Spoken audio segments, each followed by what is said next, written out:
And you seem pretty familiar with him because he doesn't really hide his association with this real wild plot that involves, drinking the blood of children and things like that. No, he doesn't hide it at all. And you have a lot of people who are in this world of QAnon who say, oh, they don't know what that is. They've never heard of it. They're just asking questions. With somebody like Jim Caviezel, he is openly embracing it. He's openly using its catchphrases and its concepts. He's speaking at QAnon conventions. And this film is being marketed to either specific QAnon believers or to people who believe all of the same tenets as QAnon, but claim they don't know what it is. And The Sound of Freedom does focus on a real issue of sex trafficking. But that theme, it's sort of like that kernel of truth that feeds the QAnon conspiracy theory. Tell us how those two things work together. Sure. And the most durable and the most believable conspiracy theories are not entirely false. There's something in them that is true and the rest of it is false. But the believers point to the one true thing and they say, oh, you don't believe that this particular thing is true. In terms of child trafficking, we know trafficking is real. We know it has real victims. No one is denying that. But these films are created out of moral panics. They're created out of bogus statistics.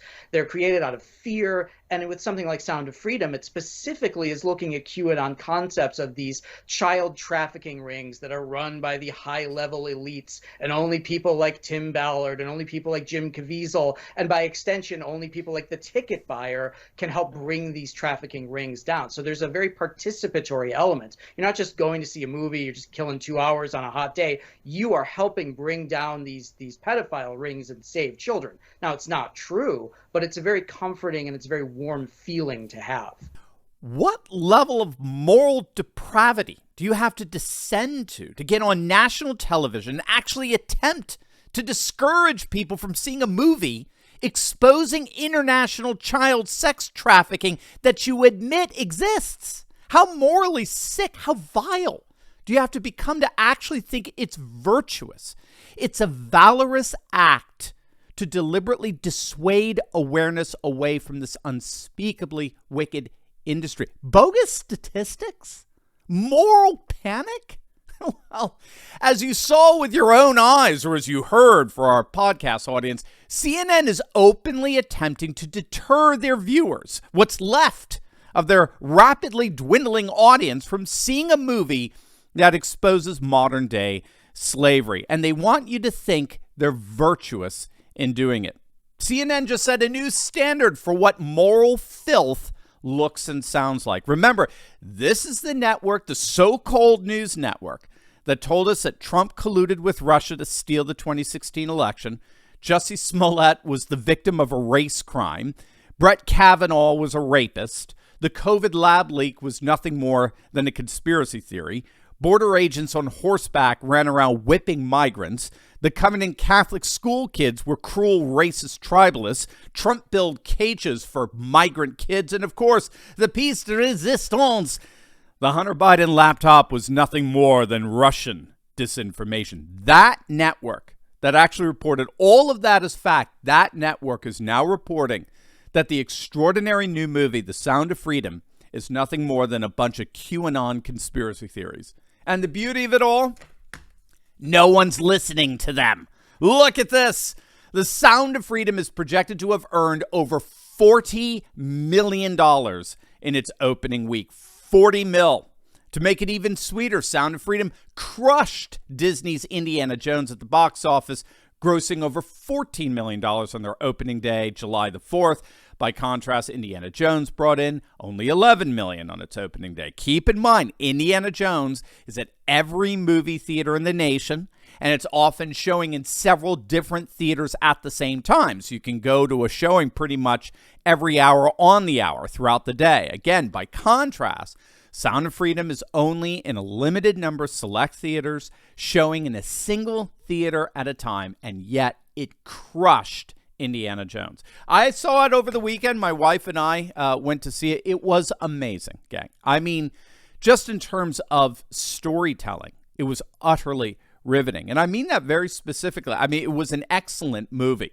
So yes, I'm all for the message. Yes, I support it, right? But I have to say, I was just so impressed. I was so blown away by the top-notch level of movie making. Jim Caviezel gives an excellent performance as Tim Ballard, the former government agent who plunged into the dark world of the international child trafficking ring. The movie, again, is extremely intense. It doesn't shy away in the least from this disturbing multi-billion-dollar industry. It's the fastest growing illegal industry anyone has ever seen.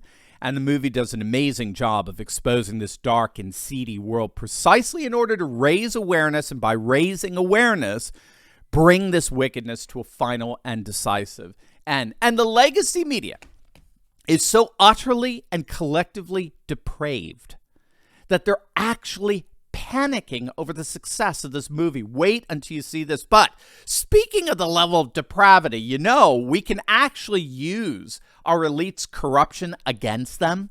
You know that companies like BlackRock have been bribing corrupt politicians like Nancy Pelosi with insider trading secrets for decades now. They know a whole host of other inside baseball tips that gives them an unfair advantage when picking stocks. But did you know that thanks to a little-known SEC database, guess what?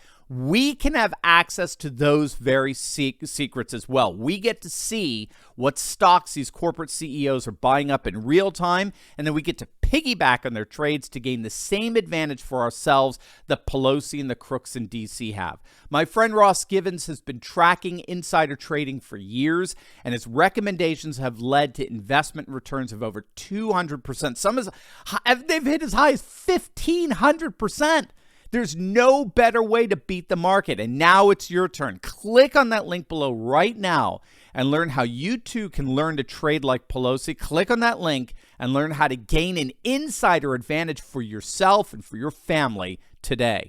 The British Guardian, which is nothing more than a left-wing trash heap at this point, wants its dwindling readership to know that The Sound of Freedom is hardly an inspiring true story. And it's emphatically not a film that throws much deserved light on one of the darkest industries in the world. No, no, no, no. It is instead a QAnon-adjacent film. How's that for a turn of phrase?